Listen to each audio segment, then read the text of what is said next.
when people think of Maine, they often think lobster. It is perhaps Maine's most famous export and a cornerstone of the state's economy. For coastal communities especially, it is the cornerstone, with thousands of jobs and millions of dollars wrapped up in the industry's success. But conservationists say there's something else getting wrapped up in the Maine lobster fishery, the North Atlantic right whale. The town of Cutler is like many along Maine's coast. Quiet, picturesque, and home to multiple generations of lobster fishermen. John Druin is one of them. This is what we do. It's a way of life. It's a heritage. So is his son, Jordan. I love being on the water. I love doing the work, and it's part of me. In Cutler, a town of roughly 500 people, lobster fishing was responsible for roughly $4.5 million in revenue in 2018. And 60% of households there rely on the industry for their livelihoods.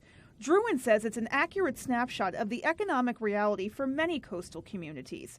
But conservationists say the gear used to reel in their critical catch is threatening the survival of another species, the North Atlantic right whale.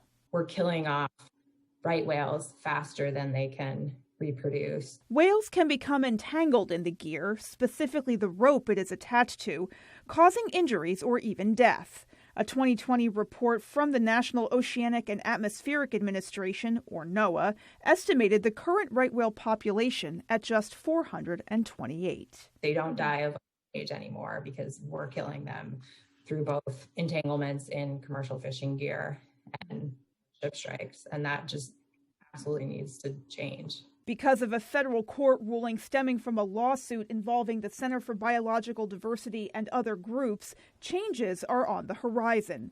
NOAA, which regulates the operation of the Maine lobster fishery, has proposed multiple rounds of what they call risk reduction. How do you reduce the risk?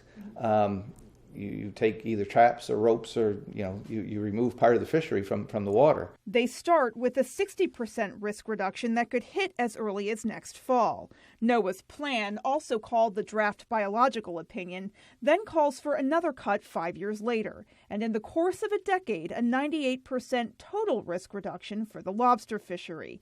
At that level, lobstermen and state officials say the $500 million a year industry shuts down. I don't see how we have a viable fishery, commercial fishery, that supports communities up and down the coast at a 98% reduction. I don't see how we do that. The coast of Maine cannot afford a crash of the Maine lobster fishery, not because it's a crash because the resource is healthy, a crash because of a draconian approach using a federal law that's not recognizing the impacts they're having to the people of the state of Maine.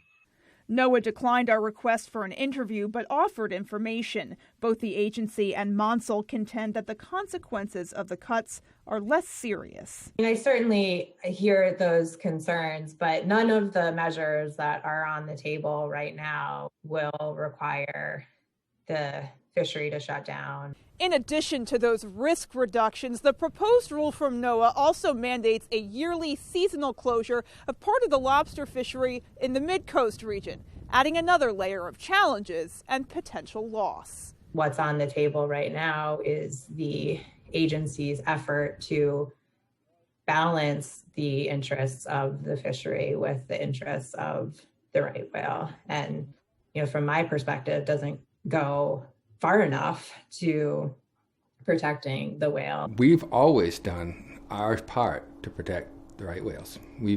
Every rule, every regulation we've followed, we've been at the table, bringing these regulations up, trying to do things that would make it safer for the whales. But realistically, we're not the issue, but we're the ones that have the target on our back.